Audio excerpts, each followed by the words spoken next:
मुंबईचा राजा रोहित शर्मा ऑस्ट्रेलियातल्या कॅनबेरा स्टेडियममध्ये झालेल्या प्रॅक्टिस मॅचसाठी जेव्हा रोहित शर्मा टॉसला आला तेव्हा तिथं असलेल्या फॅन्सनं रोहितसाठी जल्लोष केला.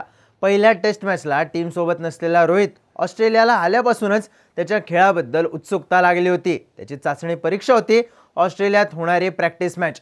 आता प्रॅक्टिस मॅच एकट्या रोहितसाठी नाही तर सगळ्या टीम इंडियासाठीच महत्त्वाची होती. अर्थात त्याला तशी कारणंही होती, कारण पहिली टेस्ट थाटात जिंकली असली तरी ऑस्ट्रेलिया विरुद्धच्या दुसऱ्या टेस्टमध्ये आव्हान मोठं आहे, कारण पिंक बॉल टेस्ट आहे, कारण पर्थमध्ये जिंकलेली टीम बदलण्याची शक्यता आहे आणि रोहित शर्माचा फॉर्म टेन्शनचा विषय आहे.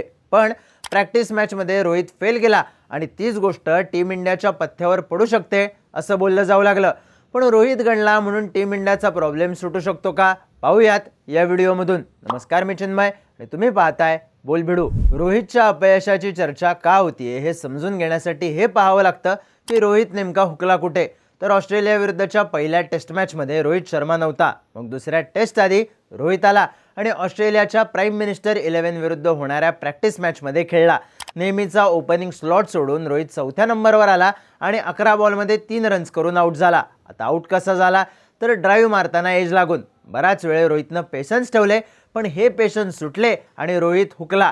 पिंक बॉलवर खेळताना त्याला खास रोहित टच देता आला नाही. रोहितचं चौथ्या नंबरला बॅटिंग करणं, त्यातही फेल जाणं, यावरून बऱ्याच चर्चा झाल्या. पण या चर्चा होत्या एक प्रॉब्लेम सुटण्याच्या. आता तयार झालेला प्रॉब्लेम होता काय ते बघूयात. झालं असं की टीम इंडिया ऑस्ट्रेलियाला गेली आणि त्यानंतर हे नक्की झालं की रोहित शर्मा पहिल्या टेस्टसाठी अवेलेबल नसेल. मग त्याच्याऐवजी भारताचा टेस्ट टीमचा व्हाईस कॅप्टन जसप्रीत बुमराहला कॅप्टन्सीची संधी मिळाली. शुभमन गिलला दुखापत झाली, त्यामुळे तो सुद्धा टीम बाहेर गेला.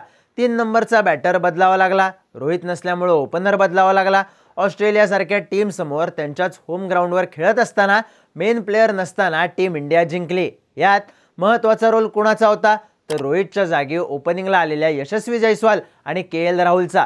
जयस्वालनं दुसऱ्या इनिंगमध्ये 150 लावला. राहुलची 100 हुकली, पण तो दोन्ही इनिंगमध्ये टिचून उभा राहिला.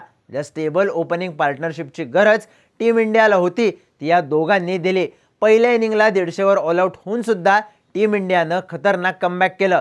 तिसऱ्या नंबरला खेळलेला देवदत्त पडिक्कल सुद्धा दुसऱ्या इनिंगला चांगला खेळला. थोडक्यात जयस्वाल, राहुल आणि पडिक्कल या तिघांनी टॉप ऑर्डर सांभाळली आणि कोहलीनं फिनिशिंग टच दिला. रोहित नसताना सुद्धा या टीमनं आरामात मॅच जिंकली. पण यापेक्षा भारी विषय झाला बॉलिंग आणि कॅप्टन्सीमध्ये. बुमराच्या खांद्यावर कॅप्टन्सीचं ओझं आलं. याआधी बुमरानं इंग्लंडमध्ये कॅप्टन्सी केली होती आणि जिंकायचा भारी चान्स असताना भारतानं ती मॅच हरलेली. दोष गेला होता बॉलिंग डिपार्टमेंटवर. पण यावेळी मात्र बुमरानं कॅप्टन्सीचं प्रेशर येऊ दिलं नाही. एकतर टीम इंडियाचा पहिल्या इनिंगला 150वर ऑल आऊट झालेला असला तरी बुमरानं पहिल्याच स्पेलला 3 विकेट खोलल्या. सिराजला कुठं टप्पा ठेवायचा हे सांगितलं. हर्षित राणाचा स्पीड आणि टप्पा दोन्ही कंट्रोलमध्ये कसं राहील याकडे लक्ष दिलं आणि भारतानं बॉलिंगच्या जोरावर मॅच काढली. बुमरानं कॅप्टन्सीचं प्रेशर आपल्या स्वतःच्या बॉलिंगवर येऊ दिलं नाही. बॉलिंग सेटअप, प्लेयर्सचा कॉन्फिडन्स आणि गेम प्लॅन सगळ्या गोष्टी मापात ठेवल्या आणि ज्या पर्थमध्ये ऑस्ट्रेलियाला हरवणं अवघड जातं, जिथं मेन कॅप्टन नसताना खेळणं टफ असतं, तिथं रिझल्ट टीम इंडियाच्या बाजूला लागला. ऑस्ट्रेलिया पहिल्याच लढाईत बॅकफुटला गेली. साहजिकच ही टीम बदलू नये अशी चर्चा सुरू झाली. मग आता रोहित शर्मा ऑस्ट्रेलियामध्ये आल्यावर गणित कसं बदलू शकतं तर रोहित आला म्हणजे रोहित कॅप्टन होणार. आता बुमराह आणि रोहितच्या कॅप्टन्सीमधला फरक जसा अनुभवाचा आहे तसाच पॅटर्नचाही. रोहित निर्णय घेताना काहीसा डिफेन्सिव्ह असतो, पण प्लेयर्सशी वागताना मात्र ॲग्रेसिव्ह होतो. प्रॅक्टिस मॅचमध्ये सरफराजकडून कॅच सुटला तर पाठीत गुद्दा घालून हसत खेळत फिल्डिंग नीट कर हे सांगणारा रोहित आणि कोहलीकडून कॅच सुटला तरी काहीच रिॲक्ट न होता पुढं सरकणारा बुमराह. पहिल्या टेस्टमध्ये सगळ्यात जास्त चर्चा झाली होती ती बुमराहनं ॲग्रेसिव्ह फिल्डिंग लावल्याची. अगदी मोठी पार्टनरशिप झाली, विकेट्स मिळाल्या नाहीत तरी सुद्धा बुमराहनं ढील दिली नाही. Attack is the best defence या त्याच्या फॉर्म्युलाचा मोठा फायदा झाला.